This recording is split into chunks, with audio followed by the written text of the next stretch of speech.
Oh my God, enthusiasm. That is wonderful. Thank you very much. Inimitable. I can barely pronounce it. No one's ever willingly wanted to imitate me in any way, shape, or form, so I'm going to get away with that. Hi, everybody, who have come out on a kind of hellish Hound of the Baskervilles kind of evening. Thank you, all of you who have come here. I should try all of this again. Good evening, everyone. How are you? My life is a very quiet soap opera right now. I won't go into details, but I'm really happy to be here. And there are a bunch of repeat customers, or repeat victims, depending how you want to look at it, who have come out. Thank you. There are a couple people who have come in from out of town, including St. Catharines, which doesn't seem particularly far unless you have to actually make it from St. Catharines to here on a really foggy night. So actually, I should toast this gentleman. Thank you for coming here tonight. I have a standard list of rules going on here. Number one, anybody wants a drink, any kind of snack, any type of beverage or whatever. Didn't I say snack, drink, whatever? Let's try it again. Again. Anybody hungry? Go there. Buy something to eat. It is kind of a quiet evening. I will be manning the spotlight back there, which is green, yellow, and red. I'm sure all of us have been around North America long enough to know what those means. Those means? That means? Okay, I have not been drinking. Okay, he says, looking at the beer. I have not been drinking other than this. Doesn't really work, does it? I've had a really weird week. Okay, let's leave it at that. Yeah, let's leave it at that. So, if you have not been here, hey, I just got a yellow light. Are you all seeing this? It's not just me, okay? I really appreciate that. Now it's yellow again. Yes? Can you do Morse code? Can you do Titanic sinking, Carpathia? Please get to us as quickly as humanly possible. People are floating on a piano. It's awful. Okay. And there's the controller. Thank you. Come on up. I will do the green, yellow, and red, just to let you know when you should be wrapping things up. If you're in the middle of something incredibly intense and you would like a couple extra seconds or so, just please let me know. And why don't we just start? So the first person here is someone I have seen last time around, and their piece was amazing, and it was unexpected. Here they come again. This is Niall. He's looking for the best way to get on the stage, and he's found it. How long do we have again? Let's say 5 to 7 minutes. There you go.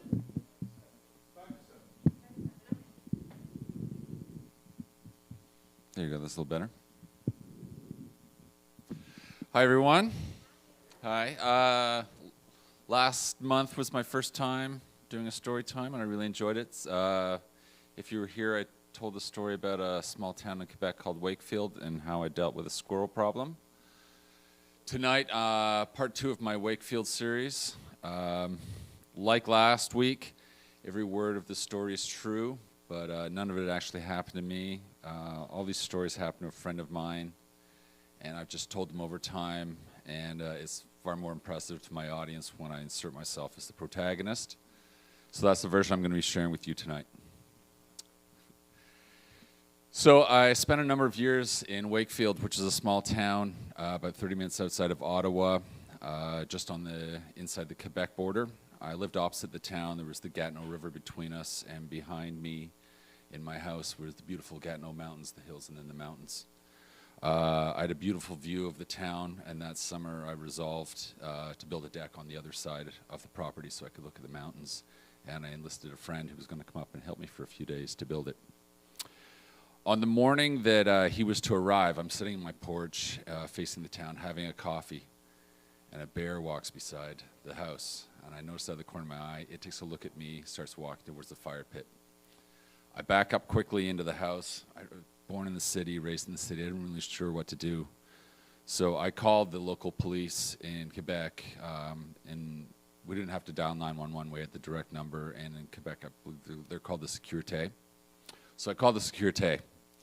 And they were, oui, hello, Sécurité. And I got a bear on my property. And he goes, how many of the bears are on the property? I said, there's one bear. And he goes, stay inside, you will be fine. Click. So I stayed inside, but unsatisfied with that answer. I went into town. I knew that I could buy some bear bangers or some fireworks that scared away bears. And I'm at the hardware store in town, and as I ordered the bear bangers, the guy leans in and he goes, would you like to buy the illegal ones? And I said, what's that? He goes, these scientists, they use them on the polar bear. I went, okay, I'll take 2. And these things were easily 3 to 4 times the size of the normal bear bangers without any of the warnings on the package. They were like Chinese munitions. I took those and I went home, and my friend was arriving later that night, and I'm sitting on the porch in the afternoon, and the bear comes out again, and he's walking by the forest line about 50 yards to my side towards the river. So I go inside and I get one of the normal bear bangers. I light it. I bravely aim it. I'm standing behind the porch. And it goes off, and it's like throwing a sparkler. There's lots of sprinkles, and it's moving like a curly pig's tail, like kind of lobbing itself in the air towards this bear. And it gets to about 1.5 feet above the bear's head. And bang!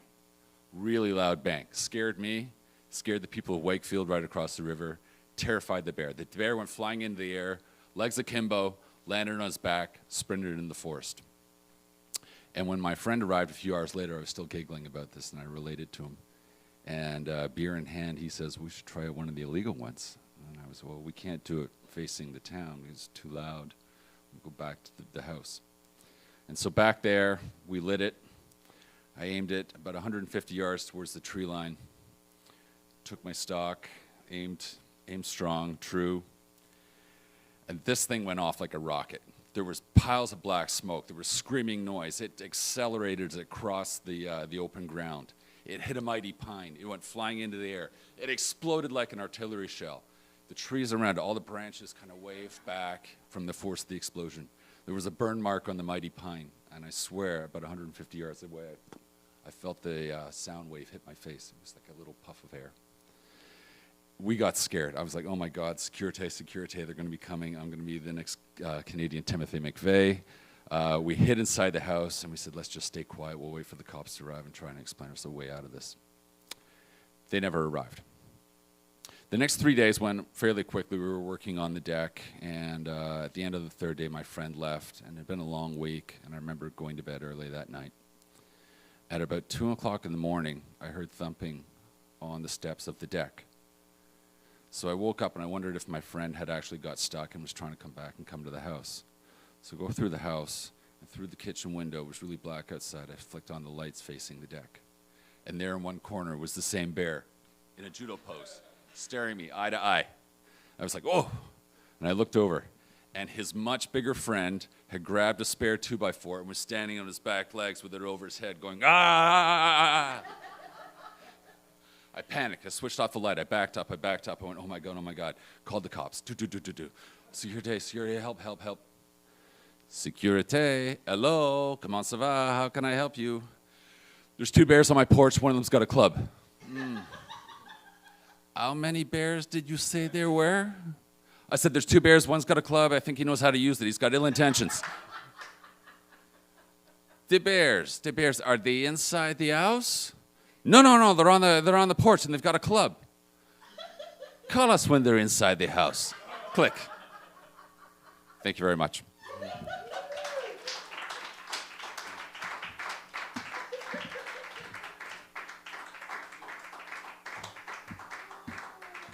One more time for the very tall Niall.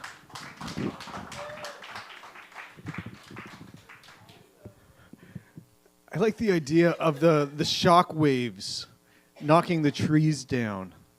Did you ever, were you briefly terrified that you were going to be picked up for starting a forest fire or something?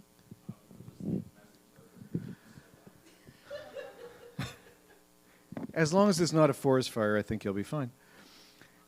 Incredibly cool. Come back here anytime you so desire. The next performer is someone who has been here before and has been amazing before. And that's everyone together. Come on, da da da da da da da da. Come on, make it worth something. Come on, louder. So my alarm works. It's good to know. I was extolling the virtues of the next performer, who I've seen a few times, who in addition to telling stories is also a musician and is also actually an incredibly good singer, although she will not be singing tonight. Yeah, a little bit. And is yet another person who I think came in kind of at random and went, wait a minute, oh, this is cool. And not only performed, but was legit, like very good across the board. So always come back, always wonderful, and always Joanna, I'm sorry.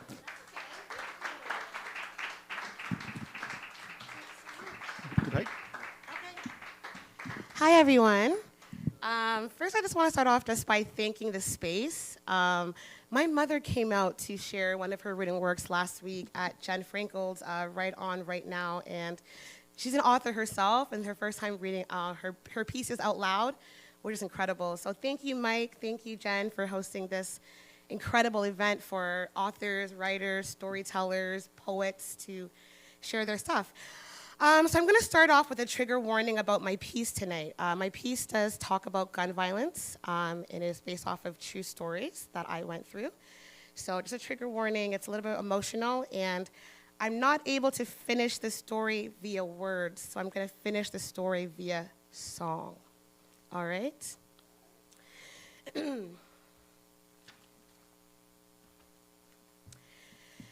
It's true that the body remembers trauma, that you hold memories of sorrow sewed into your muscles and stamped into your mind.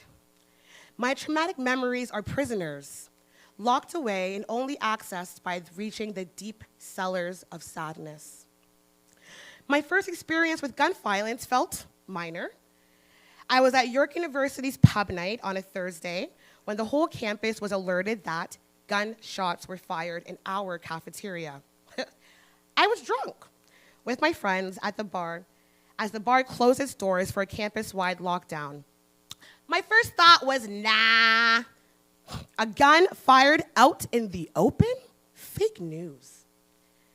But it wasn't. This was a reality.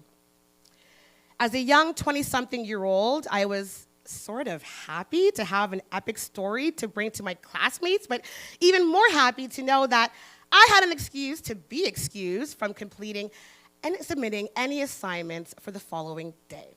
So I mean, really, like what teacher is going to overlook their own student that couldn't access her notes or books due to a 2-hour lockdown? But I mean, really, how self-detached must I be to be thinking about skipping homework versus the severity of the situation?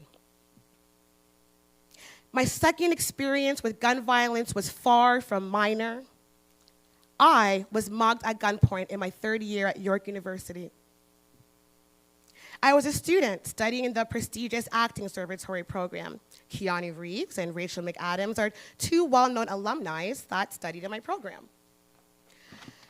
On a cold autumn evening, I was visiting my classmate's student house, complaining about how much I despised the limits put on in the the limits that are put on to acting students in our program, such as not being able to perform any shows, open mics, et cetera, outside of the program, how we were being barred from attending any film or theatrical auditions outside of York U. I mean, I was considering leaving the program for this reason.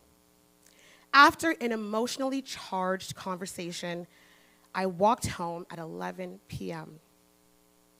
York U offers a program called Go Safe for students walking the campus late at night, where volunteer chaperones will walk you home to secure your own safety.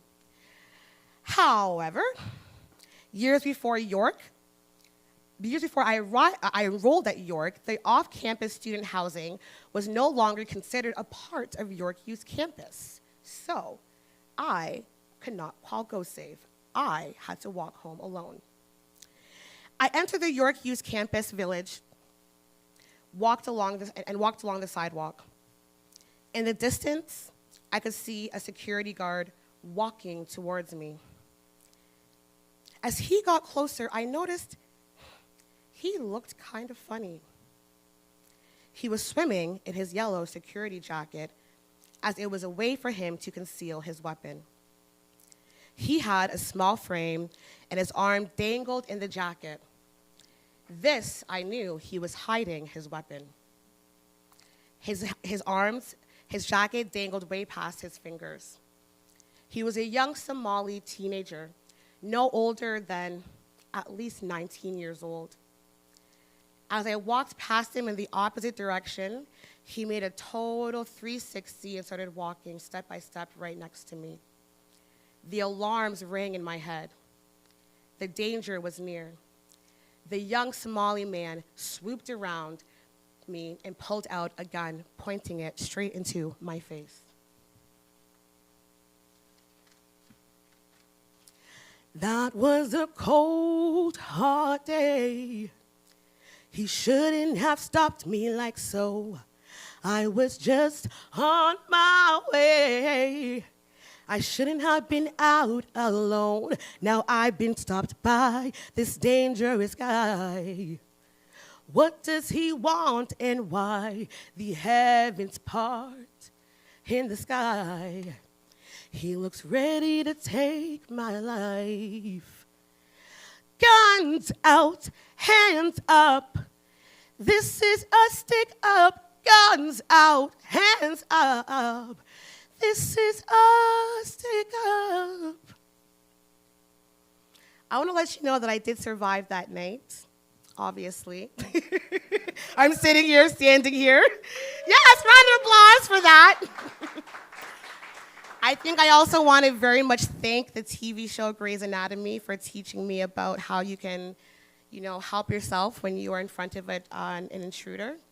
So the first thing that I did, something that I learned from the TV show Grey's Anatomy, is to just start to name off things about yourself, to create an attachment that they may not have to you, just a random person that's looking to steal your phone. At the end of the day, he did steal my phone, and that's what he was looking for, so I'm glad it was not my life, but that's just a piece of advice that you can use. The gun violence in Hamilton is really insane.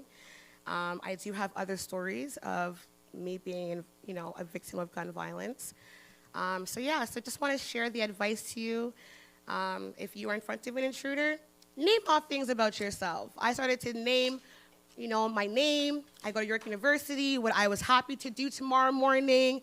Didn't look at him in the eyes and just hands up. So thank you so much for letting me share my true story. And have a great day.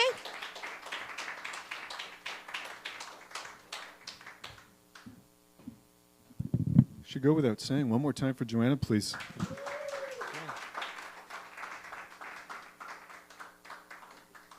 I cannot assume a moment of that was pleasant. In a bunch of ways, I've never had anyone point a gun at me. It was not pleasant to survive York University theater training. I wasn't a theater student at York. I was a film student. I was dating a theater student. I tried to get into one of their productions, and was told, "Well, you can't do it because you're not in the theater program." And I said, "Yeah, but it's an open audition." And they said, "Yeah, but if you're in the arts program, you can't audition. If you're just a regular student, that means you've not been tainted by a different arts program." And it was for a play I had been in before, which was even weirder. So you're doing Spring Awakening. I was in a production of Spring Awakening. Oh, that was a good one. Yeah, but you can't be in this one. Jeez. It was crazy. And because I have to tell this once in my life, I've never had a gun shot at me, pointed at me. I was at a club. I was at the Phoenix in Toronto, along with 700 people, and it had a dance room and a bar and kind of a common area. I was in the common area. 3 shots were fired in the bar area, and then I found myself outside. I didn't willingly move through 3 rooms to an exit to the street.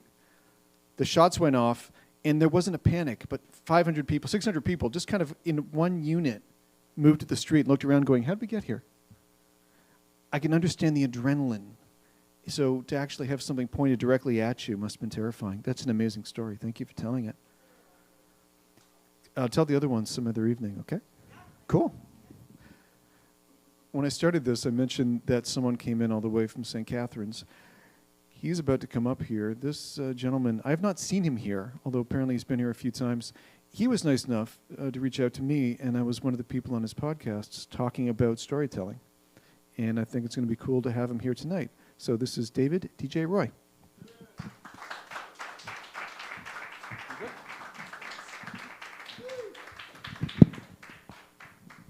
Well, I suppose now we got to all share gunshot stories. I have a few. I have a couple scars from them. 95, I took some shrapnel at Carabana because I'm a white guy that likes reggae. I stand out. But that's a different story. Today, we're going to tell you what I've been through and why I walk funny. All right, so this is what happens when you go to Hamilton General with a headache. Some paperwork is misfilled, and all of a sudden you're an amputee. I'm joking, it was diabetes. But Hamilton General is a scary place. And it was kind of weird. I got the prosthetic. I was in a wheelchair for like 6-7 months, which I've discovered the world is not wheelchair accessible. I know, it sucks. But, I was in a wheelchair, and I finally got my prosthetic, and I was really scared at first because I'm on disability, so I thought it was going to be a plunger and duct tape, and that was going to be my prosthetic. But this came out, and it was like all in total like $6,000. So I make the joke at a comedy club in Hamilton that I'm a $6,000 not so bionic man. Some guys in the back were trying to plan how to rob me for my prosthetic. I'm like, guys, all together, it's like $150 of material. It's all the appointments and stuff. You can't pawn that. Tried to explain that to them. I'm going to share with you guys, if it's okay. By the way, I didn't know we had to do trigger warnings. Trigger warning, my world is weird. It's going to be very non-PG. Okay, so do you guys want to hear like the amputation? Yes? That's consent. Let's do this. Now, see, I know it all because I was awake for it. I know they're masochists. They're just evil. You know, all they did was just freeze me from my waist down. And I was just like, hey, man, if it's a budget thing, I know a guy. He'll deliver. I'll be out. But no, apparently I'm not allowed to bring coke dealers to the hospital. You have drugs, you just won't give them to me. So they freeze me from my waist down, which I'm like, okay, I can deal with that. So they wheel me into the operating room, and it was cold. And it was Niagara Hospital, and they haven't updated their hospital in a long time. There's still a rotary phone on the wall, right? And then so they started to strap me down to the bed, the operating table, which has like, you know, the lethal injection. They have the side arms where they strap the arms in. And I'm like, so they strap me in. And I'm like, what? You think I'm going to be a runner? But so for some strange reason, they didn't strap this arm in.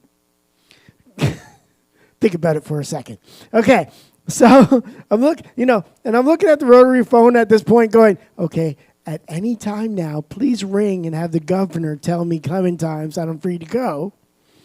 But no. So they kind of at least put a blanket up so I couldn't see it. I'm like, they had somewhat of a heart. So things are going, and all of a sudden, I hear the bone saw. And that is a sound you are never going to forget. It haunts me in my nightmares. And at that moment, when I heard the bone saw, my first thought was, run! But I couldn't. Now I know why they strapped me in. So after the operation, they wheel me into like the recovery room, and they're like, yeah, we need you to stay here for a sec. We just need to see if you get feeling back in your, like, below your waist. I was like, whoa. No one said anything about this before the operation. Now I'm freaking out because I'm going to be paralyzed from my waist down for the rest of my life. No. No. Right? And then all of a sudden I started getting feeling back in below my waist. And then once I felt the three things that, let's just say, makes life worth it, The pain level went from, I don't feel a thing, to, oh my God. And at that point, they gave me my first shot of morphine. The morphine. The sweet, sweet nappy juice. Oh, felt good. Oh my God, I now totally understand why people suck a dick for this. I get it. I will never judge again.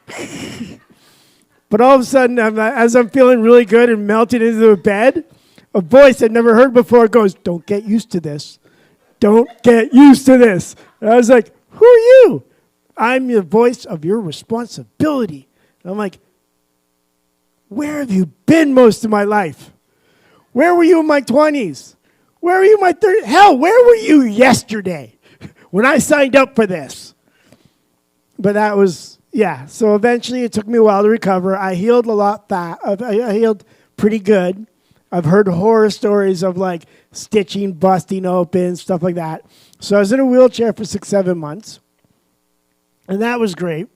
So I had to sit on the, I had to recover in the wheelchair. So the only farthest I got was the porch. And I was sitting in the front porch. And I'm not allowed to sit in the front porch anymore because of the incident. There was an incident. It got weird. I mean, the cops were involved. I mean, I never thought I'd be that kind of guy. But I mean, as a kid, I was warned about people like me. You know, there's always one or two in the neighborhood you have to be aware of. And I was just sitting on the porch, and I knew it was wrong as soon as it was happening. And it started so innocent. And I was just like, hey, kid, get off my lawn! Now I'm a registered asshole. I have to report to anger management. You know, new people move in the neighborhood. I'm like, hi, my name's DJ. I'm the registered asshole in the neighborhood. Just keep your kids off my lawn. We'll be good. So, yeah. And it was hard. And it was a struggle the past year because I got it done in February 1st last year. So this past year has been, ironically, an uphill battle. Upstair battle because stairs are a bitch. Especially in a wheelchair. And so, I mean, at the time they told me I was going to be amputated, it hit me hard, right? And it really hit me hard, and I went to a dark place, and I was thinking, like, I had dark thoughts like, why would I need a leg if I'm just going to end up dangling from the ceiling? That was a dark place. So I at that moment, I reached out, and I called the suicide helpline. And those fuckers put me on hold. But the worst part was the music they played while I was on hold. Hello, darkness, my old friend. Why don't you just have things you can find to kill yourself around the house? You know? Because, I mean, if they're going to put you on hold on the suicide helpline, they should have the song like, Don't Worry. Yes, even though he took his own life. But I digress. But seriously, people, if you reach out. We'd rather you around and talk to us endless on the phone about your problems than say something at your funeral. And if you call the line and you're put on hold and you hear Don't Worry, Be Happy and still want to commit, call me. At least I'll pick up the fucking phone. My name's David DJ Roy. Google me. Some weird shit's going to come up. Okay, now watch me fall off this stage.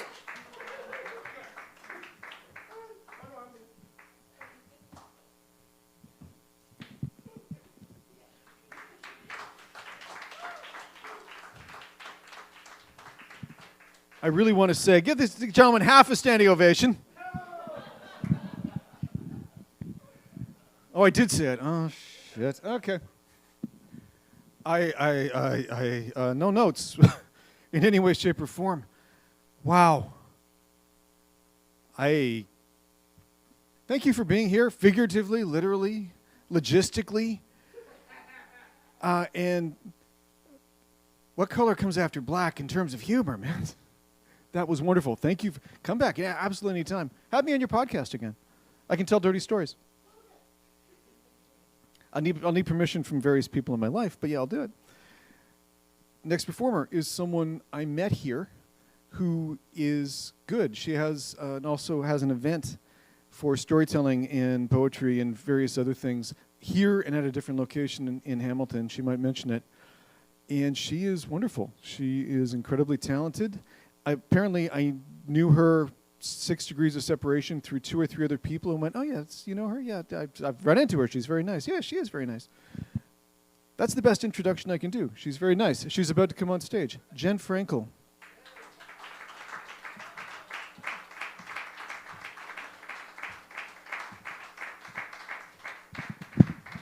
I want to try to get people to the point where they say that I'm kind but not nice.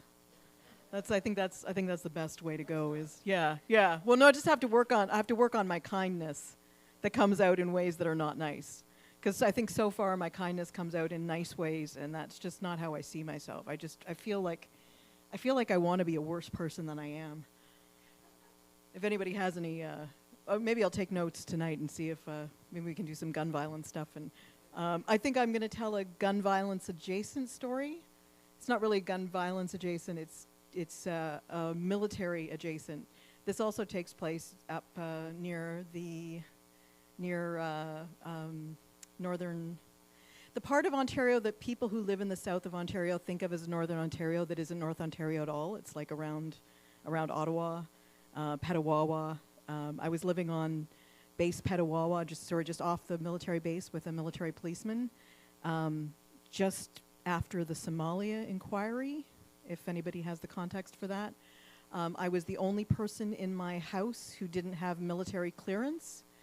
So I spent all of my time hearing my roommates talking about how, well, that happened today. Oh, yeah. And that other thing? Oh, yeah. And I had no idea what they were talking about, and it was really annoying.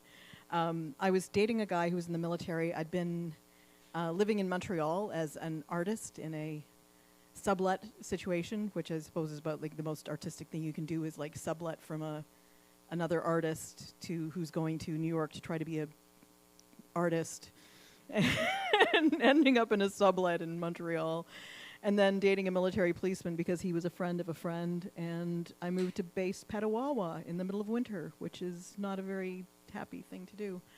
Found out that you can't actually work if you're a military girlfriend because there's so few jobs in town that it's considered bad manners to take a job from a local.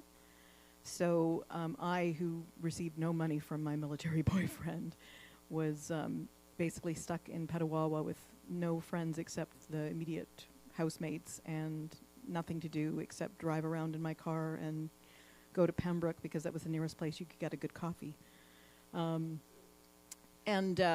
I really, really cared about the boyfriend at the time. I cared about him so much that the double IKEA bed that we had to sleep on had broken slats on one side of it, and I valorously chose to sleep on the side with no slats because it was more important that he get a good night's sleep than it was that I got a good night's sleep. So I was very self-sacrificing, sleeping on the broken slatted side of the bed. And I was really lonely. I was trying to write a novel, not doing very well with that, spending most of my days alone in the house with everybody else gone to the military base, and not really sure what I was going to do with myself, but sort of prepared to stick it out. And I wasn't really feeling like I was very close to anybody, even my boyfriend. I felt like there were parts of my personality that, I guess the problem is that if you're an artist, you're not going to fit in well with military people. There's just something. There's like there's like a little bit of a disconnect there. And one of their favorite things to do was to yell "Voice of Fire" at me whenever I walked past them. Voice of Fire was a large painting that I can't even remember. Was it just like one big red circle or something like that? Yeah, it was a very famous painting that was bought for a very large amount of money. And that was their idea of really sticking it to me. My idea of really sticking it to them was to play the army song from Threepenny Opera over and over again on the stereo. and worried that they weren't getting it.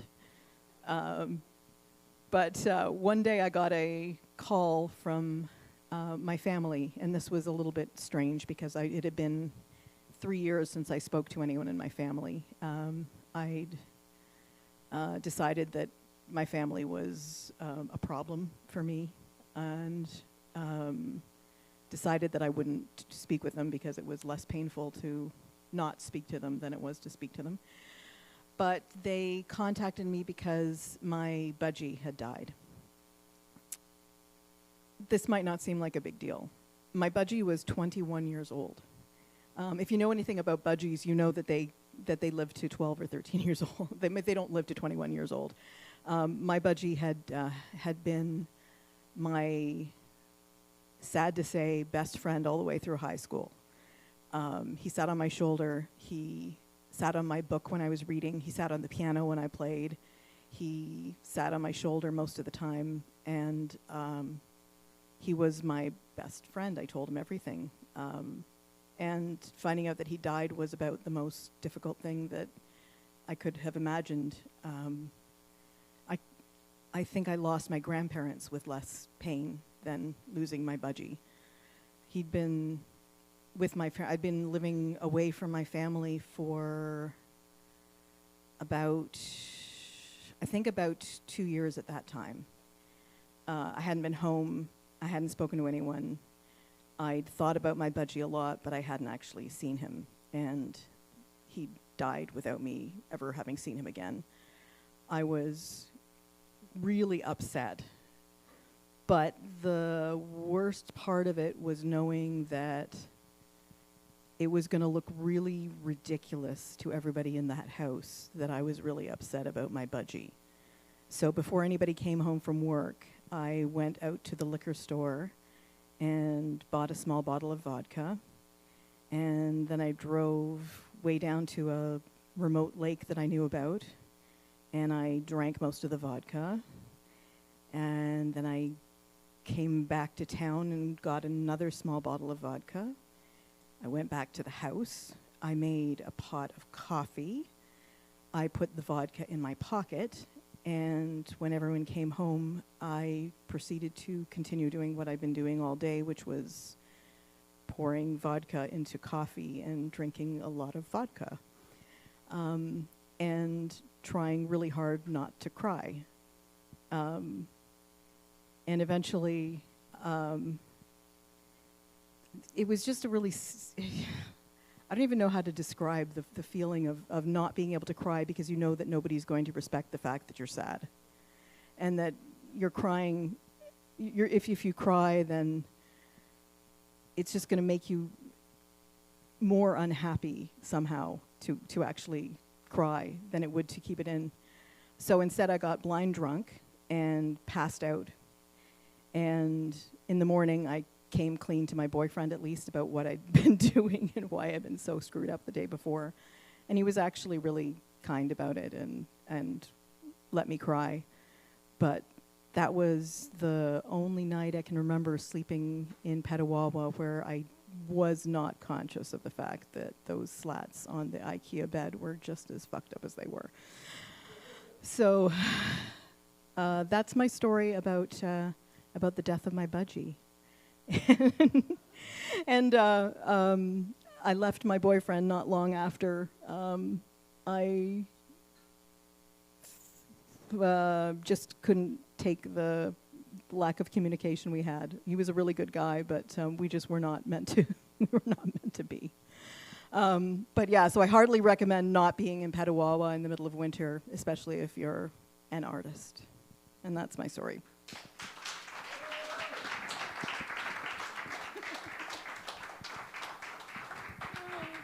Jen Frankel, everybody.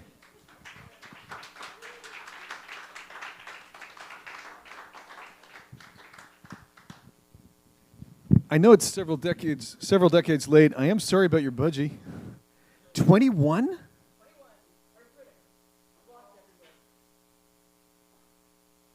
I just heard that, didn't I? 21 and walked every. Don't they get their wings clipped?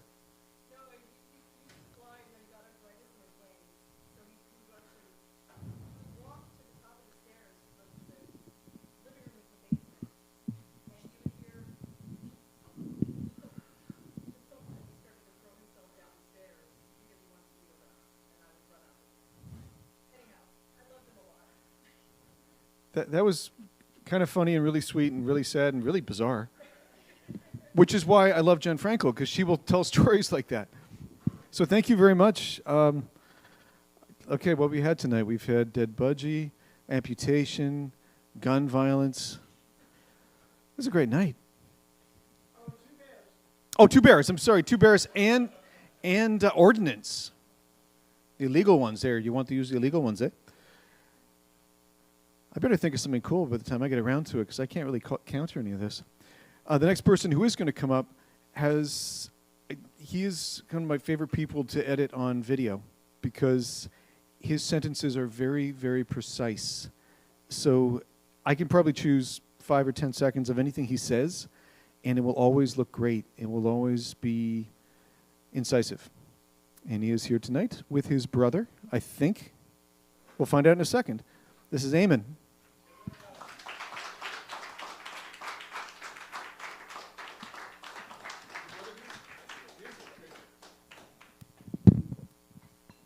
Good evening, everyone.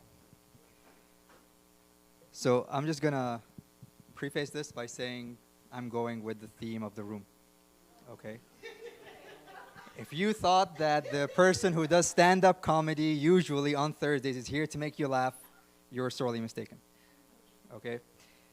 There is one joke in this. It goes, joke, tragedy, enlightenment. That is the theme for the story I'm about to tell. And again, it kind of involves my brother. So it's 2026, and this story started in 1998. In 1998, I was in Kuwait. My brother and I went to a private school called the English School, which was the first English school in Kuwait. It only goes up to grade 7. So after that, no, grade 8. Grade 8. Thank you. I figured out because you left. Okay. Moving on. It goes up to grade 8, year 8, and in the system that is studied in British schools, International General Certificate of Secondary Education, you have to go up to at least year 11 or lower in upper school. So we went to a school called NES. And NES was one of those fancy schools that had a crest and a logo and a slogan. And as Jen was standing up here, I thought to myself, I want to check on that logo and try to remember what it was. But before I could even open my phone, I remembered it was Ex Orient Lux. And I did have to Google the meaning, because it is from the East Enlightenment. Okay? Very presumptuous for a private school. Okay? And we had to wear white shirts and maroon pants, hence the white shirt, in homage to that to the school. Now, in 1998, I joined the school. I was late going to my first day. And when I say this school is presumptuous, they placed you in classes based on your intellect. I shit you not. Every grade had 6 classes. X, X1, A, A1, B, B1. X and X1 were the smartest of the smarts. A were like, eh. And then from A1 down to B1, they are the ones who get a clap when they tie their shoelaces. So as you can tell, I was in 8X. Now, I showed up to class late. Everyone had already gotten in and taken their seats, and the only empty seat was in the corner. The teacher, Mr. Irwin, when I knocked on the door and went in, he looks at me, and with a British accent, he goes, 8X? I heard it as Ajax.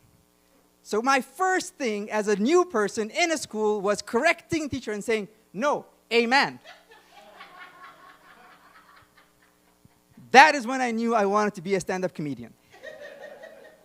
But that's the last joke of the story. So I sat in the corner. I had no friends. I knew no one. And in these fancy private schools, you take French as a language. My French teacher was called Mrs. McGlinchey. She was a lovely person. And it just so happened that her class was always in the same class that I had my form in. So I was sitting in the same corner. And she was just another level hilarious. Like, we had twins in the class called Mira and Mirette. And every time she would say Mira's name when she's taking attendance, she'd go, "Mira, Mira!" And everyone would go, "On the wall!" She called me Curly because I had curly hair and I sat in the corner. And then she decided to call me Jack Horner because I had curly hair and sat in the corner. As the years progressed, we moved from 1998 till 2002. My brother had since left the school, and I stopped taking French when I was in high school, like in grade 10.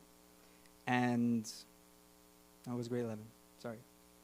Grade 11, stopped taking French. Mrs. McGlinchey was the exam coordinator. So with these schools, with the IGCSEs, much like the SATs, you don't just take the exam in school. You have to register with Cambridge University in the UK and pay an extra fee to take the exams in the school.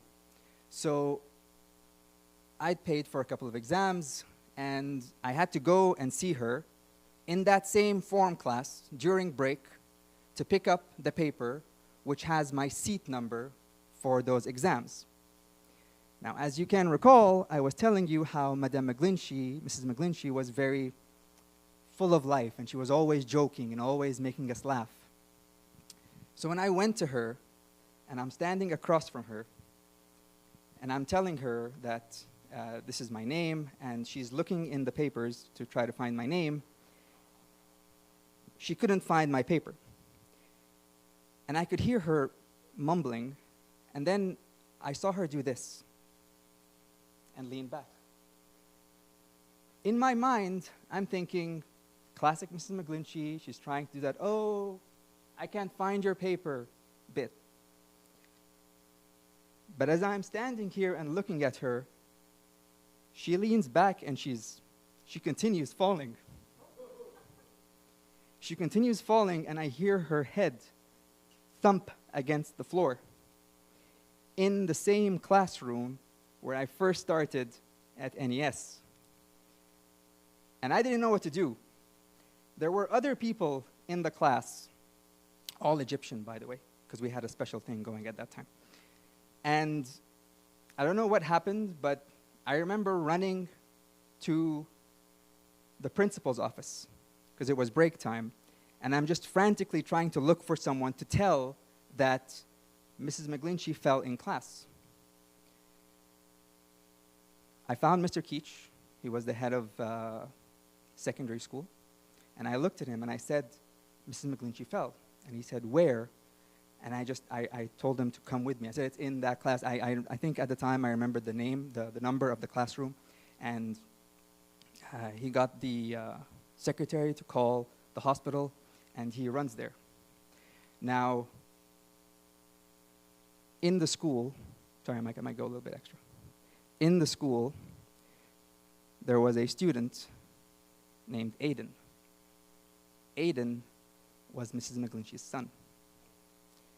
And I remember Aiden because the place where I used to stand during break was under a tree, and I think he had a girlfriend named Clara, and they would meet there, and I remember Aiden and Clara.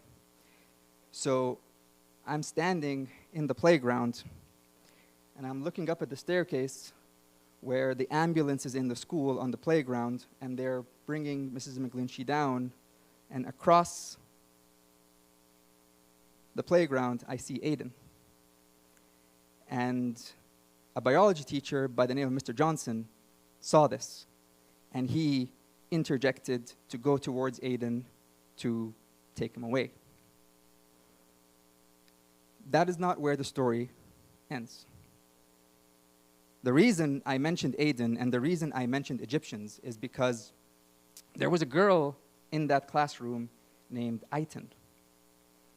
Aitan was bent, she was on her knees next to Mrs. McGlinchey, And later on in the classes I had with the Egyptians, she was saying that, oh, Mrs. McGlynn, she was calling out my name. And I'm like, why on earth would she call out your name when your name is exactly the same as her son's?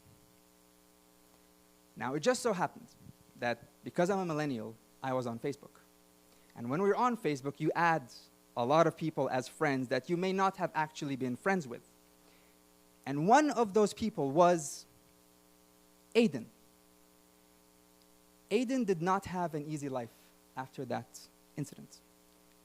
And I think it took me maybe 20 or so years to reach out to him on Facebook by message and say, Aiden, you never really met me, but I was there when your mom passed away. And I wanted to let you know that her last thought when she was dying was you. She was saying your name. There was a girl there called Aitan, and I highly, highly doubt she was calling to her. I told Aiden this story. And he thanked me a lot for telling him about that. And just close to the end of last year, he messaged me and he said that he's doing so much better, and he thanked me for telling him this story. So I think to wrap up, what I would like to say is we meet a lot of people, we do a lot of things, we hear a lot of things, but we really have to make sure that we get the right story to the right person, because you never know when they might need it. Thank you.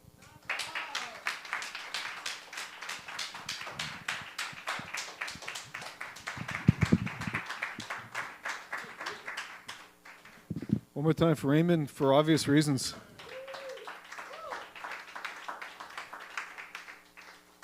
It is so remarkably rare to be, for want of a better term, in the right place at the right time. I mean, it's terrible she passed away like that.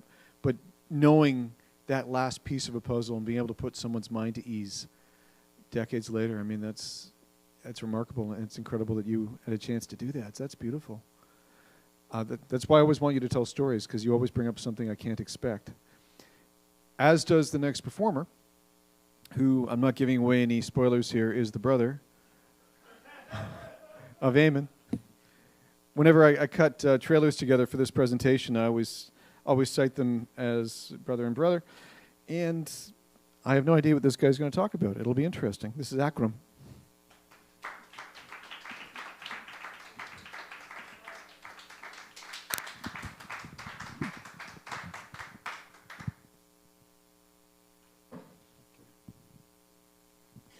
I have a confession to make. I didn't have anything planned today.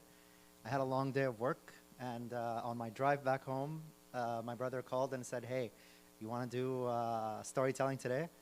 And I was like, I started to say no, I don't want to. But then he told me what he was going to talk about, and I was like, you know what? I'll show up. And I'm going to steal his idea. I'm going to talk about school as well, because we were blessed enough to have parents that really cared about us and really cared about our education. And one thing you probably don't know is back home, or not back home, we were in Kuwait. We were both born in Kuwait. Back in the Middle East, you have to actually pay for school, believe it or not. And to go to a private school, like an English school, it was very, very expensive. And my parents, they had to sacrifice a lot, sometimes not going to visit their families in Egypt, just to make sure that they could put three sons through those schools. So we were very blessed.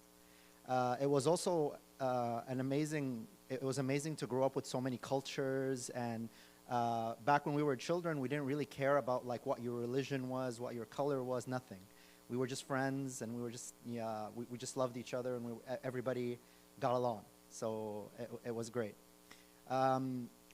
My story focuses on three teachers that, I was lucky enough to have many more, but three teachers specifically really stood out to me during my time at the English school. That was the first one. I think this was around grade maybe 5. We just come back from after the war, so we had to leave Kuwait for the Gulf War. We went to Egypt. We stayed there for 2 years, hated it, and I had to go back to Kuwait.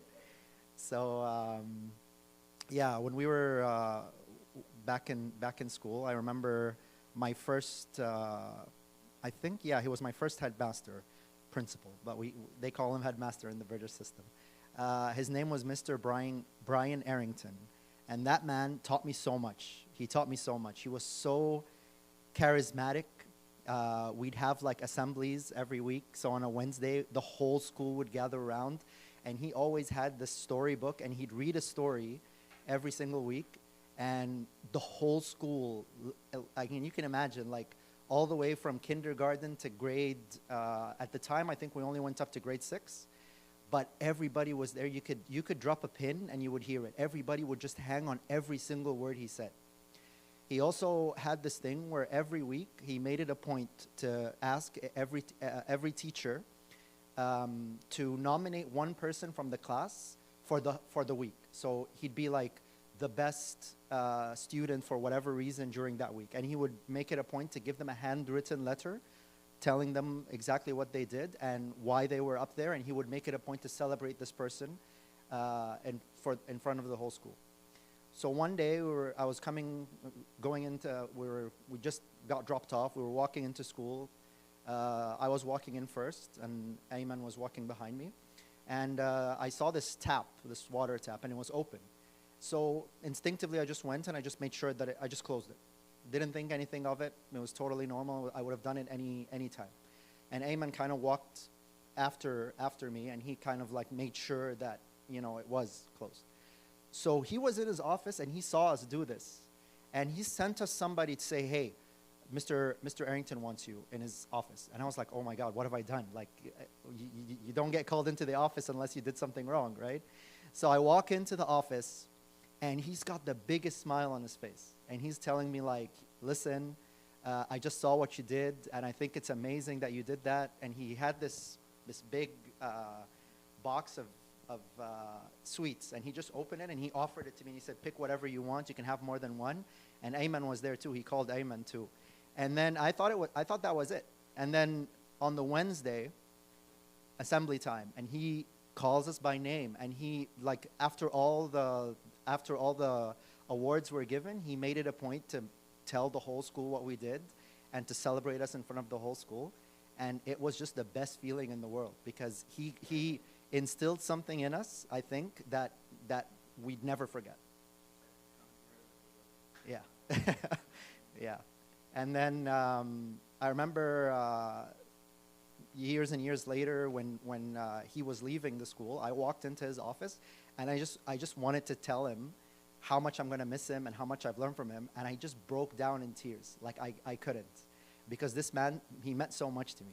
So I just started crying, and he just hugged me, and he said, you know what, I know that you're going to be great. I know that you're going to always have, your name's always going to be at the top of the rankings and everything.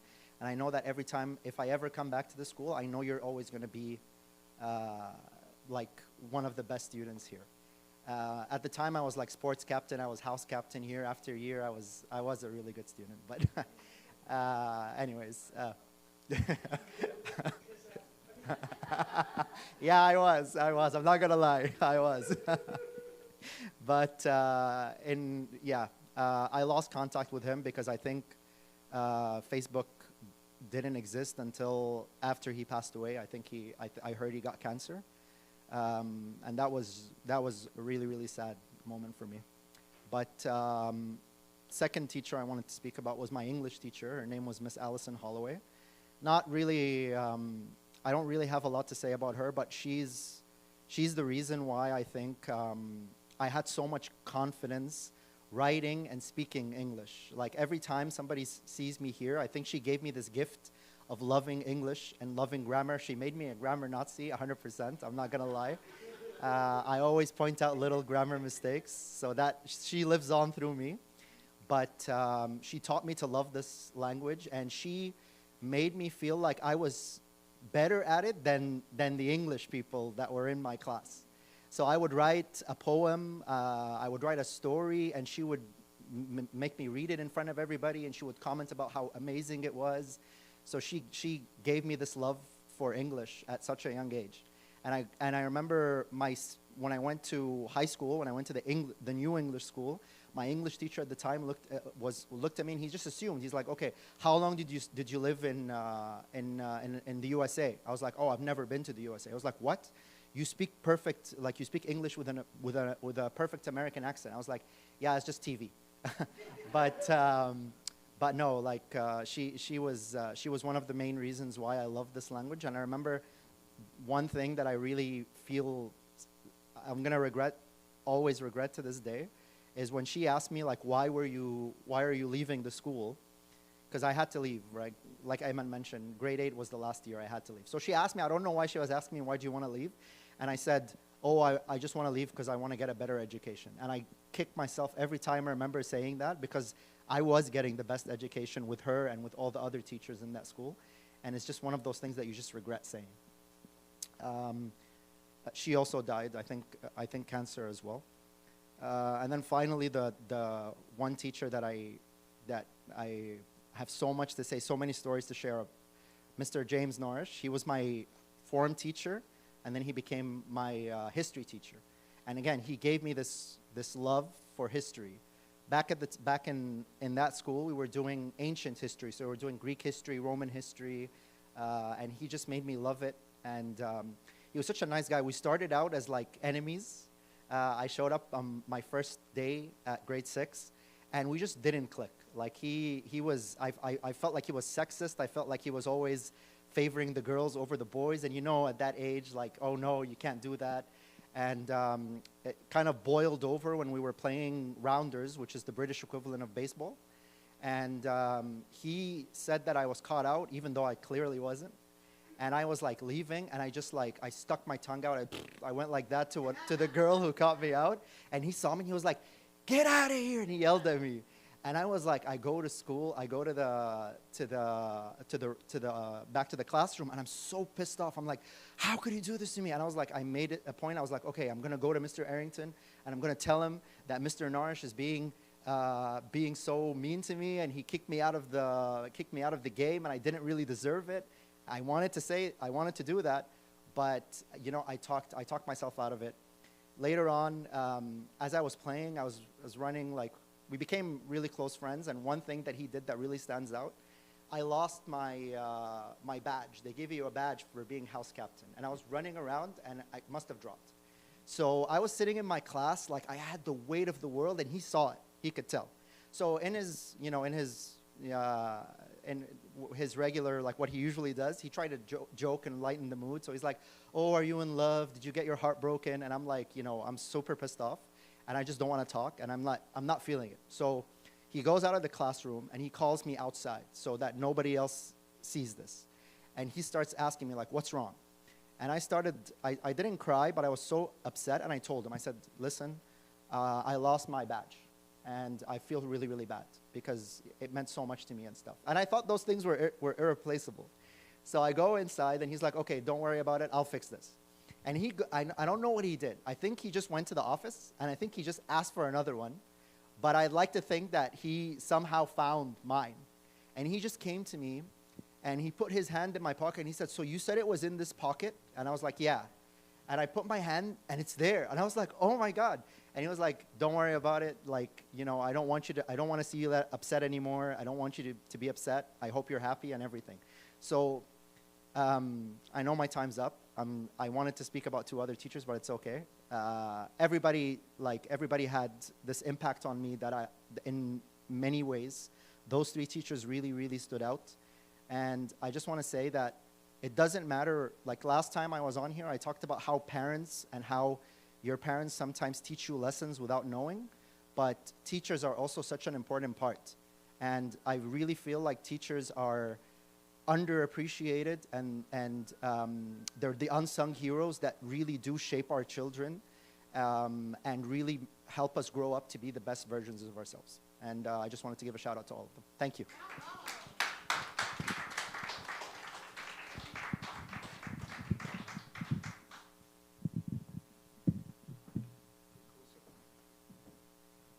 One more time, please.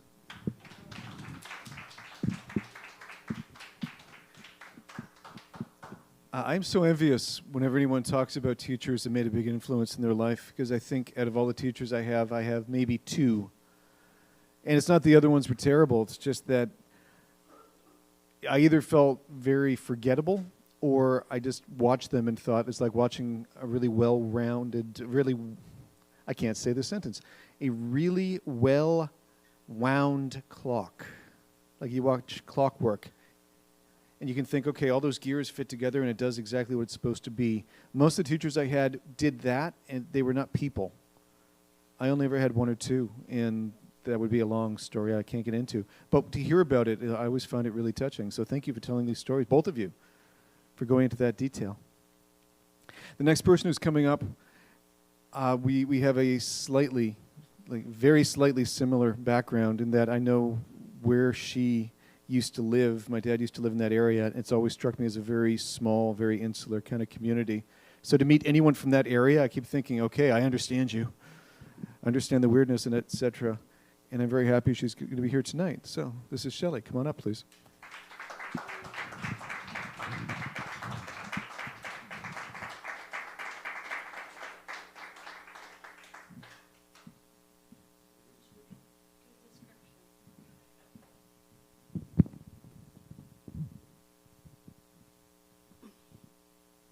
So John didn't mention this, but I actually wrote this story for him. I've been thinking of it for a while, and I thought, I think this is John's story. So the title of this story is Why the Baptists Don't Want Me Back. So my story of becoming a Baptist starts young. Pretty much they were the only church that would come and pick you up with a blue school bus and take you to church. And then after you had endured their sermon, you were given a chocolate bar after you got off the bus. That's the primary reason why I became a Baptist. And it got me out of my parents' hair for probably about 2 hours.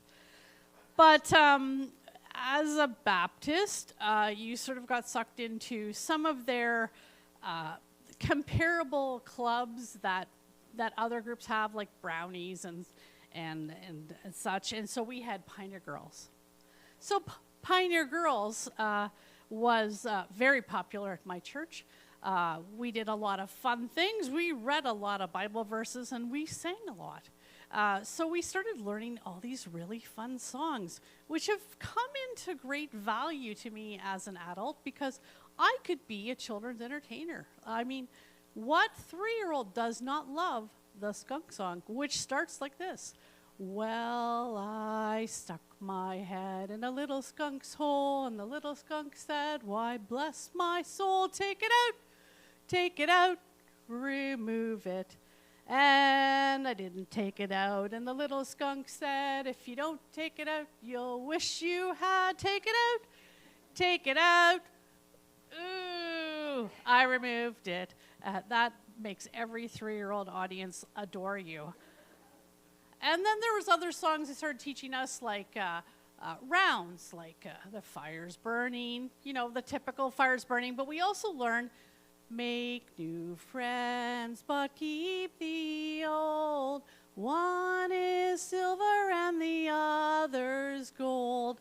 And our stories the songs continued because we were a Christian organization, but they did teach us some, nice, hearty songs like that I now use when I go to the dog park and try to figure out where my dog left its latest deposit, like all the leaves are brown, songs like that. They're coming useful when you're out in the dog park and you can't find whatever the dog left behind. And then we came to a parting of ways, the Baptists and I.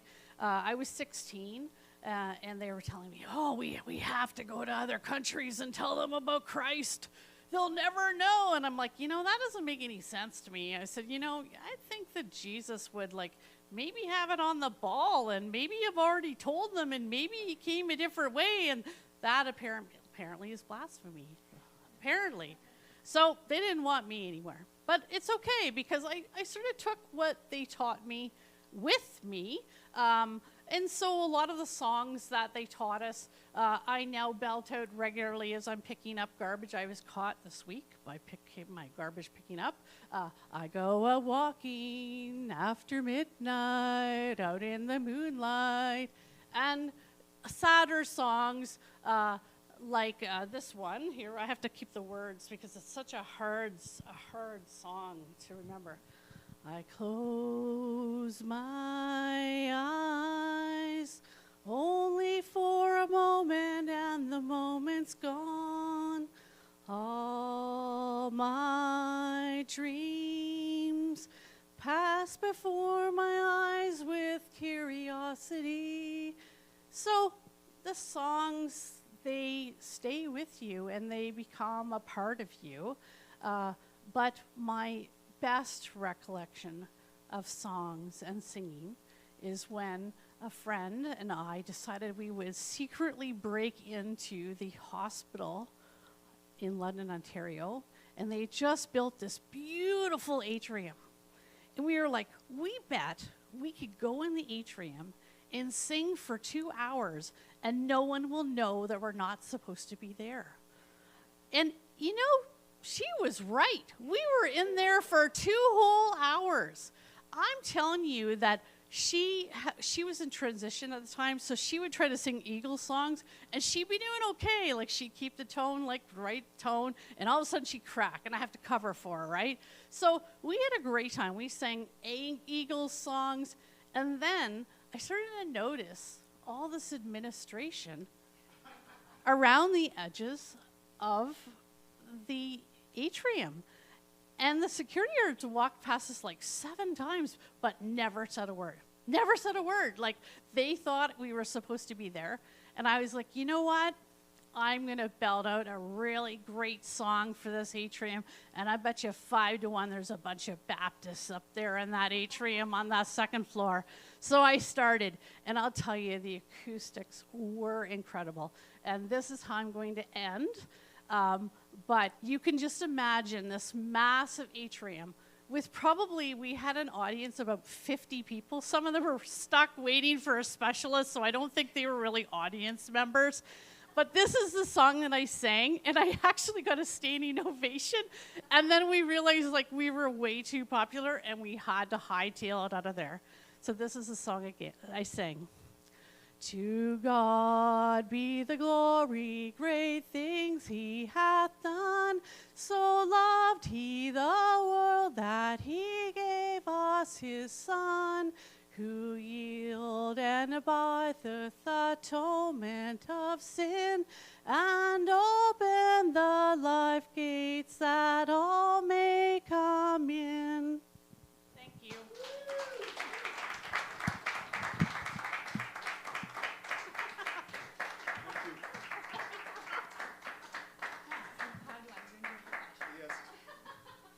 Please give it up to Shelley for bringing back my childhood.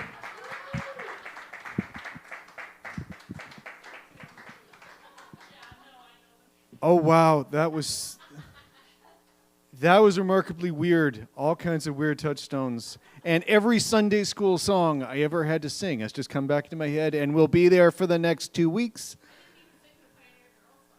Oh, yeah, my cousins were Pioneer Girls, of course. I mean, I didn't have the outfit. I couldn't be one. It's terrible. We have someone else who's come in tonight who I haven't seen here for a while, but every time I have seen him, he has been amazing. He came a bit late. He signed up a bit late, and I'm glad he's here. Keegan is still here, is he not? Then come on up.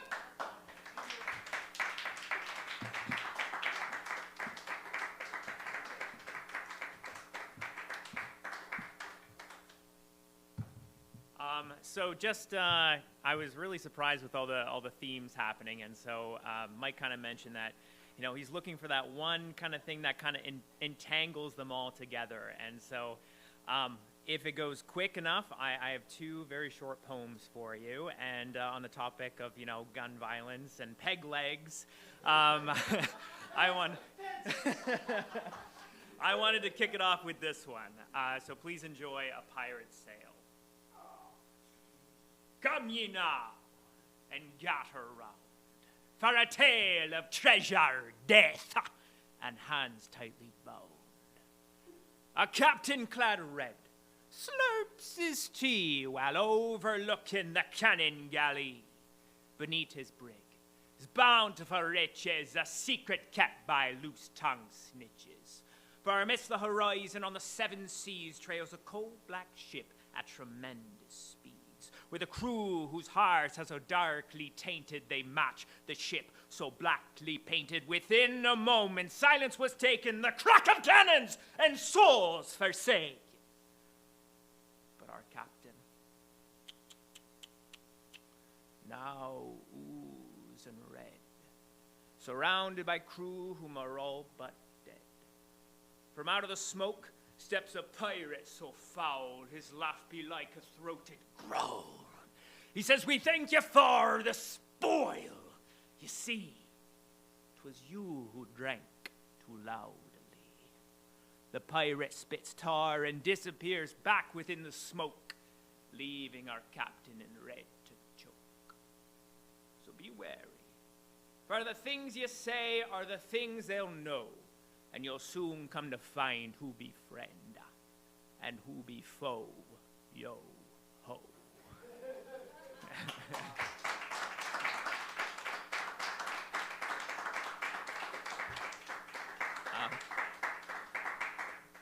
On the theme of violence, this is based off of true events. This is called The Man versus the Fly. The man versus the fly. The order Diptera versus the guy. It was a tussle that lasted 3 days long. Bruised hands, the fly swatter, and a salad tong. But let's go to the beginning, where it all would start. A guy sits on the couch where the cushions part. The day called for the sun and its warmth. So they left the door cracked open a quart. It was just enough for a little breeze, but small enough to make a little bug squeeze. Suddenly, the screen door swung open, and when it smashed, the guy leapt up in commotion he dashed. When he got to the kitchen, he couldn't believe his eyes. Grabbing a beer from the fridge stood a guy-sized fly. Its big red eyes and shiny metallic body, its 6 hairy legs and giant wings that hung floppy. They both looked on in shock and surprise. Its wings stiffened up, vibrated, and oh my God, it flies. Bumping into the ceiling and crashing into the cupboards, the guy needed to act quick or his time was numbered. He started with his fists swinging fierce and wild, but missing each shot, the big fly just smiled. The guy leapt backward, sliding across the floor, while the fly grabbed knives out of the utensil drawer. The guy looked on in horror. He knew it would be a slaughter. But then, over there, hung the fly swatter. With a zig, then a zag, the guy escaped the fly. He grabbed the swatter and said, "Let's give this a try." With a swing and a smack and the overhead whack, the fly was stunned, but the guy got cocky and lunged. The fly caught the swatter. The guy was in disbelief. How would he beat this 6-legged thief? 2 more days pass, and both are beaten and bruised. The fly was missing legs, torn wings, and its thorax oozed. The guy was no better, limping and missing an eye, bleeding and broken, but not ready to die. The house was a war zone, a desolate mess. Thousands of dollars in damage and months of upcoming stress. Tupperware drawers emptied and doors ripped in two. They used everything to fight, down to the loosest screw. A sudden noise startled them, and in steps the wife and their kid, back from a weekend trip to tell Dad what they did. And in that distracted moment came the swing and the sound of a dong, the hard-hitting blow of the steel salad tong. Down went the guy. He hit the floor with a thud. The fly looked at his wife and she at her stud. "It's over. I did it. That guy is done. Somehow he got in, but I finally won." It took some time, but they soon rebuilt. The walls, the TV, down to the family fly heirloom quilt. And at every gathering thereafter, the fly would tell his story of his days-long battle that ended in glory. And at the end of the day, he would often find himself staring at the mounted head of the guy. And he'd wonder, where did it come from? Could they have been friends? And then, just sigh. And as he turned to leave, a noise from over his shoulder, a voice from the darkness said, "This isn't over." Thank you.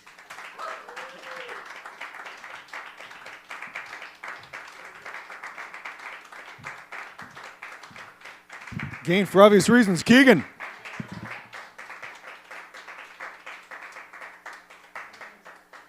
The amount of energy you need to do that in terms of memorizing and in terms of performance, that is incredible. My God.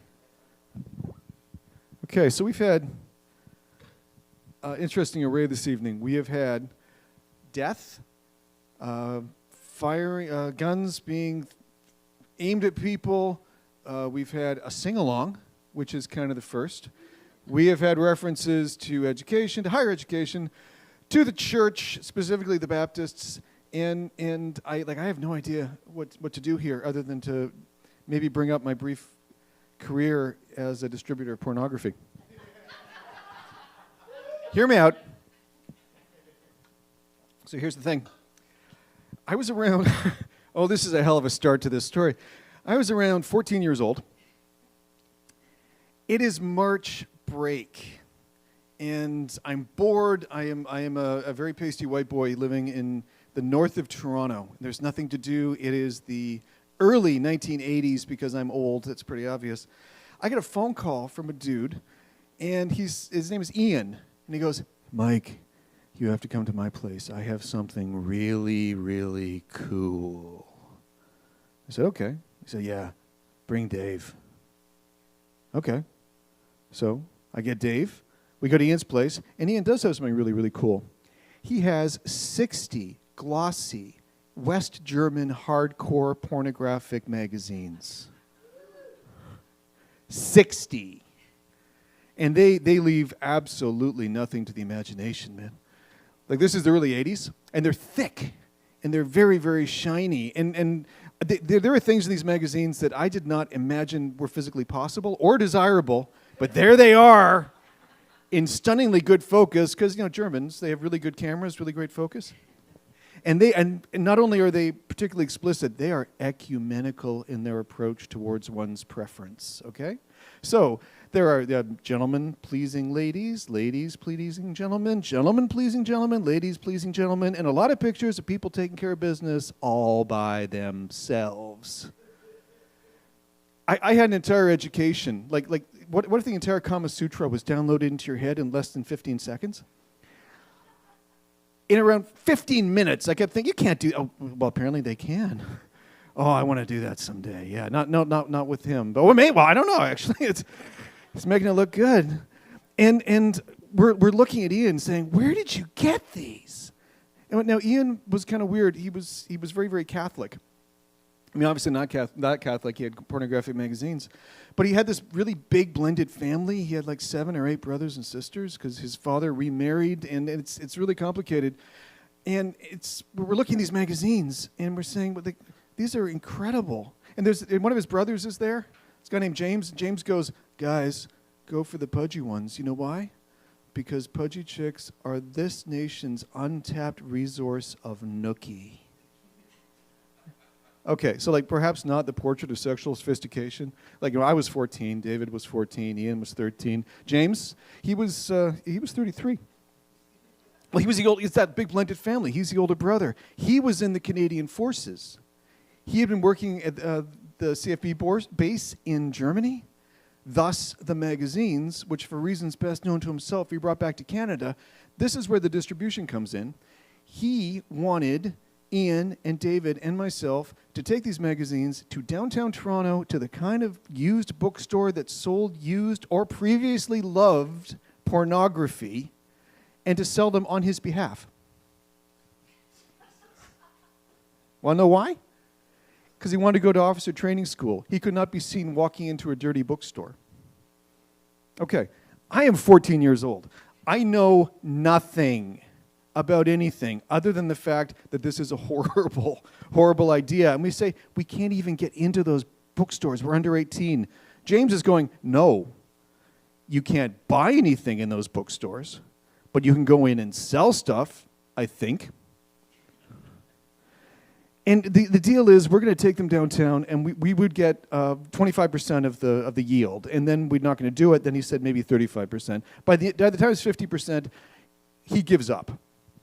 And this kind of goes away from our consciousness, except for the images, which were quite distinct. For around a month, his brother gets put back into Germany in the army, but he left the magazines. So Ian, Dave, and myself, 60 hardcore West German pornographic magazines. That's 20 apiece. Our idea was maybe we should try to sell them, but we have to look at the yield first. We have to be sensible.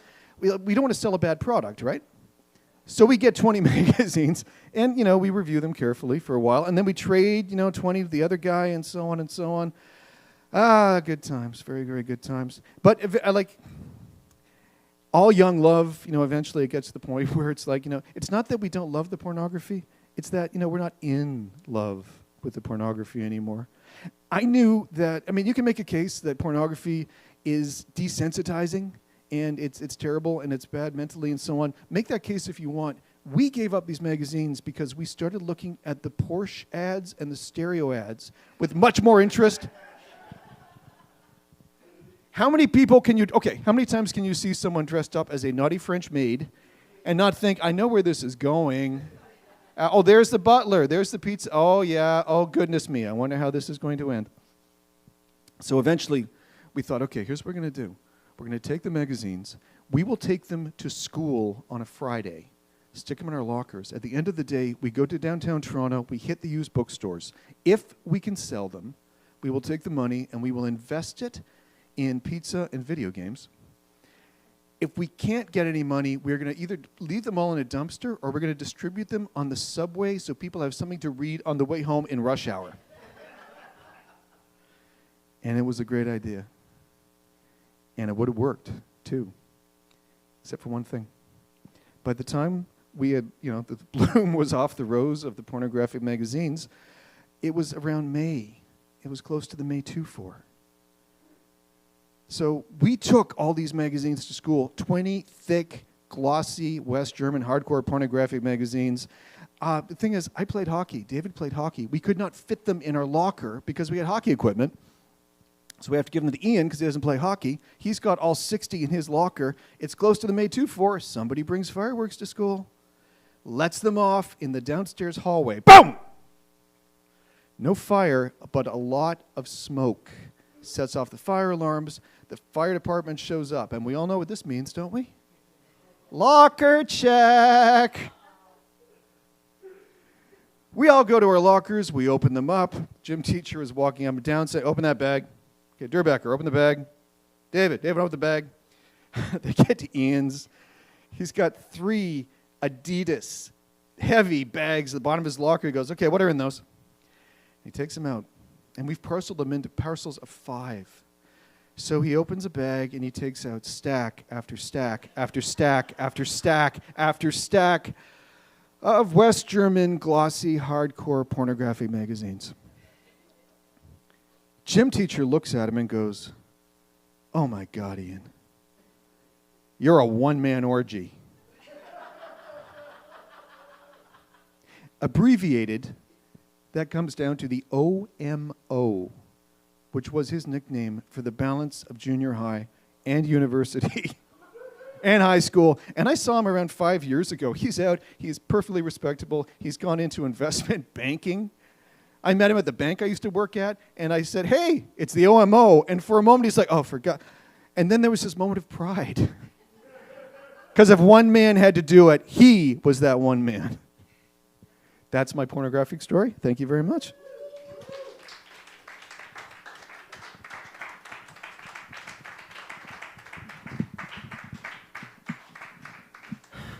Okay, so now we've had music, our education, sex, death, but I have no idea what's coming next. I know this gentleman for a very long time. Actually, no. We're going to... Yes. It seems longer. The very quick story, I wandered in here around 2 years ago because another person who performs here occasionally told me about Center for Talking Arts. I walked in and said, listen, I don't do stand-up. I do storytelling. I've done that in Toronto for years. Can I do this here? And they said, well, it's an open mic. You can do anything you want. And Jake was nice enough at one point to let me do a long piece, like a 17-minute piece. The condition was it was an open mic. He said, can you do it in 3 parts? I did the piece. The recording went very well. It was about a friend of mine who passed away, and when I put it together, it meant a lot to the people who knew this gentleman who passed away. So Jake in general has a special place in my heart for letting me do that and for letting me do this, host these events. And he is a hell of a guy. This is a nice space, and he's a great storyteller. Here he is, Jake.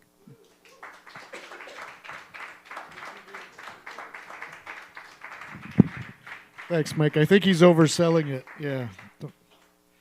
Thank you for coming. My dad passed away a couple of years ago, and I guess I've been talking about him, I guess quite a bit, much more than I used to, and I guess it's a way for me to process it. And recently I was listening to this podcast about the country of Georgia. I don't know if you guys know anything about it. Yeah, and it's it kind of well, our family is from the northeastern part of Turkey, which is very just on the border to Georgia. Crimea is across the Black Sea coast. And it just got me to thinking about my grandfather. So I guess this is kind of about Georgia and fathers and sons. My grandfather, my dad's dad, had some business in Georgia. And he would export things between, the northeast coast of Turkey to Georgia and maybe sometimes to Istanbul. And at some point in the 30s, I don't know about the timelines, because my dad rarely ever talked about his dad, which I didn't really notice until later in life. I don't know. I guess I just wasn't mature enough to ask the right questions. I didn't really ask him a lot of questions about his dad, because he just didn't really talk about him much. So this country of Georgia is apparently a really bizarre place. I just hadn't really thought much about it, but he had some business there, and at some point in the 30s, he was shipping basically a trunk full of coins, essentially, like silver coins. They're quite valuable. They're like old Ottoman coins. And he's bringing it from Turkey to Georgia, and close to the shore, he's kind of boarded by Stalin's authorities, whoever was in charge in that area at the time. And rather than give up his shipment, he threw it overboard. And he had this giant, basically, treasure chest of silver that was thrown overboard, and these are like rare Ottoman coins. Thinking I'd rather just do that than let these guys have it, and maybe I can find it again, but he never found it. In fact, he was taken off, and these are things that I found out much later, but because I would ask my dad, I'd say, the few times that I did, what was your dad like? And he'd say something like, he was kind of meek. He didn't take a lot of risks. He's kind of dull, that kind of thing. And I think, oh, really? Okay, that's kind of the impression I had of him. And then I hear these stories of my grandfather. And so he's arrested. He's brought to essentially a concentration camp pretty much in Siberia, like in the Ural Mountains, like 2,000 kilometers away. And he spends some time there. And apparently he charms the guards somehow, because he has a leather business, and he makes boots for these officers in the camp, and he gets favoritism from them, and basically they allow him to travel with a bunch of troops who are going back towards Georgia. So he gets basically an escort, and he walks, more or less, essentially like walking across Canada, back home. And he goes back home, and he marries, and he has 6 kids, and he makes a business. He starts a business, and he makes quite a nice fortune, such that when time came for my dad to basically, they had 3 sons. My grandfather had 3 sons. And it was determined that my dad was actually the smartest one, so he wouldn't go to university. The 2 other brothers went to university. The smart one would take over the family business, because that was more important. That was kind of the thinking, kind of a merchant thinking at the time. And my dad did well. The business did well, but then he became kind of a gambler, kind of a gangster in a way. And he had an illegal gambling operation that he was running, and he was smuggling things, and he ended up basically losing the family fortune. And that's pretty much why he had to come to Canada, more or less. And here I am as a result of that. When I was 6 years old, we came here. That Georgian border, there's a lot of heartache there, because also on my mother's side, she has a cousin, I guess, she becomes familial in that sense, who, again, Stalin, coming across the border at one point during World War II, she was coming across with her family, and Stalin's troops actually grabbed her 12-year-old son and didn't let him cross. And she spent her entire life, every day, thinking about him, praying about him, talking about him, saying that I will, find him one day. And I guess around the Gorbachev era, eventually when it opened up enough, there was actually contact made. But by this time, she's in her 80s, quite old, unable to travel. And her nephew or something travels to what was, I guess, Kazakhstan. It turns out this 12-year-old boy was taken into the Red Army, became an officer, high-ranking officer, and had a good life, and always thought about his mother back home. And they thought about each other all the time, apparently, but never were able to come into contact with each other. And soon after, she got basically news of when the nephew came back and told her everything about his life, she basically just died soon after that. But it seemed like she was kind of holding on until she got confirmation. And so I feel like that I don't know, like hearing about the country of Georgia, it seems like there's a lot of heartache at that border area. It's kind of a dark region for me in my family history. Once again, don't know how to end this, but just thought I'd tell the story about my grandfather. Oddly enough, my dad never talked about him, but ironically, I'm starting to talk a lot about my dad, and I think he would like it. He's kind of narcissistic, so I think he'd love it. Yeah.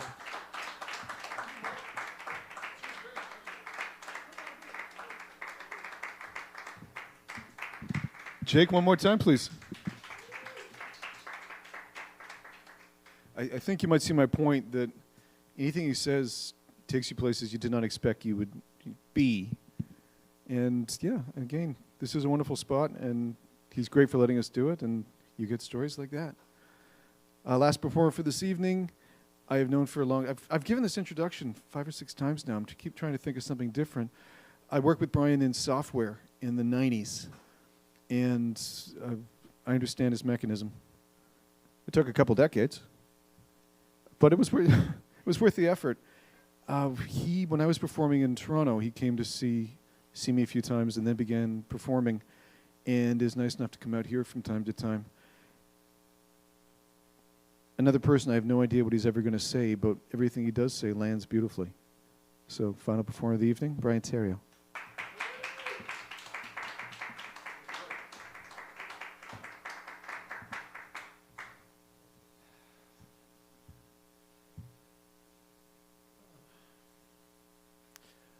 Well, when I was in grade, I guess it was 5, I sat behind a girl that I wasn't really fond of. She was new to the country, and she knew English, but it wasn't her first language. Well, one day during math class, she spun around and she says, "Can I borrow your pencil?" And I said, "Okay." So I held up my pencil. She took the pencil and turned around. And it was test day. We were supposed to be doing a test. And now I didn't have a pencil. So I pull on her hair and I say, I need my pencil. Excuse me, can I have my pencil back? Well, anyways, the teacher is trying to hand everything out, and I'm talking while she's talking. She gets very upset, and she points to me and says, what's going on? And I said, she took my pencil. And she spins around and stabs me with it. Now, I was young, and I had just learned the word on the playground. Yeah. And I was warned specifically by some neighbors of ours that this was the worst word you could use. Like, oh, Jesus. Well, I'll just put that in the file cabinet for when the worst thing happens. Well, yes, it happened.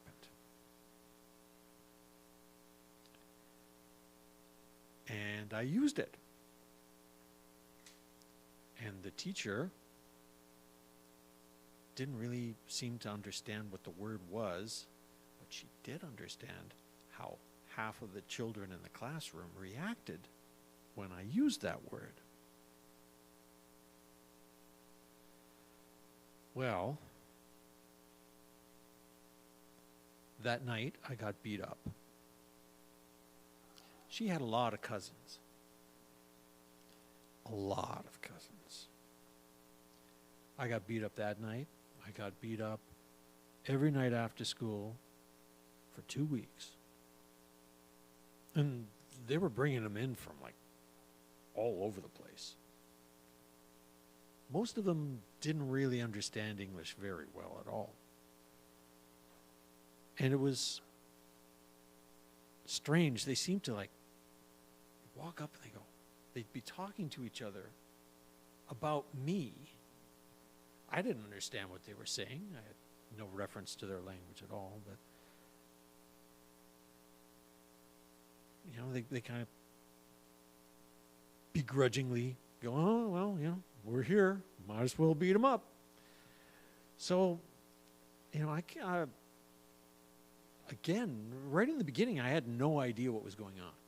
I had no idea why I was getting beat up. Seemed kind of strange that I was getting beat up. And it started to occur to me that everybody of the same ethnicity as that girl wouldn't talk to me, including the guy up the street that warned me about it. So I started going, oh, okay, that might have something to do with it. Well, I go to school with a couple of bruises, and my friends noticed, and they go, where'd you get that? Well, what's going on? And I said, I've been getting beat up after school. And they said, we'll go with you. We'll walk with you, and it's okay. They won't beat you up because we'll be there. Well, thank you very much. That's great. And I don't know where they got these kids. I think they must have been in high school. You know, they had beards. They were big kids. And my friends were not in any shape to stop that thing from happening.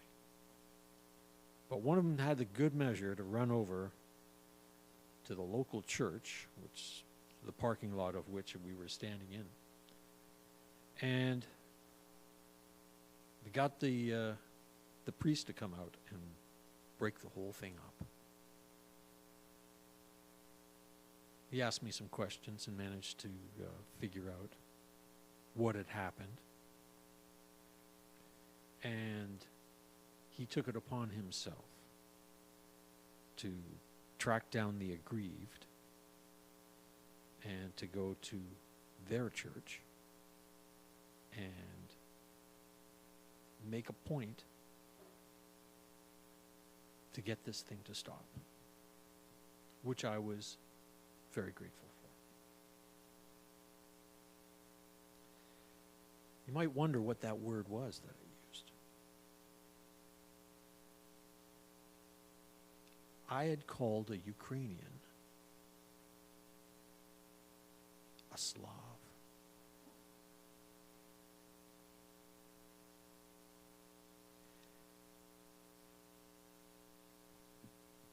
Now, there were a couple of cousins in that class. And those cousins were the worst kind of people. They were nasty.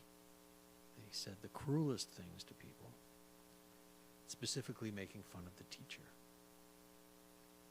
And I guess this is my only kind of revenge on them. I took a little time to feel a little pleasure at this happening. One day they had rifled through the teacher's desk. The teacher was a very, very nice lady. She was from Kenya. And, well, they had found some chocolates. And they had eaten all the chocolates. And then sat down like it was nobody's business. When the teacher came in, she noticed that her desk drawer was open, and she sees the empty wrappers. She comes up and she goes, very stately woman, "Who has eaten my chocolate-covered bees?" The two kids jump up, covering their mouths, and run out to the bathroom, where they threw up. I took pleasure in that. So don't accuse Ukrainians of being Slavs.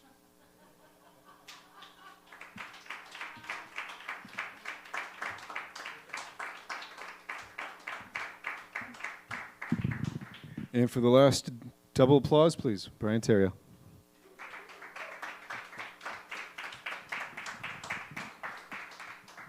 And that is the end of the show. For everyone who came out here today, thank you very much. I'm always slightly blurry. I have glasses most of the time. I can't wear them on stage because the glare kind of makes me look like I can see through time when I wear my glasses up here. So if I have a slightly blank stare, I'm actually looking out here thinking, oh, wow, people came out. I think people had a good time. So thank you, everybody. Thank you, as always, to Jake for allowing this to happen.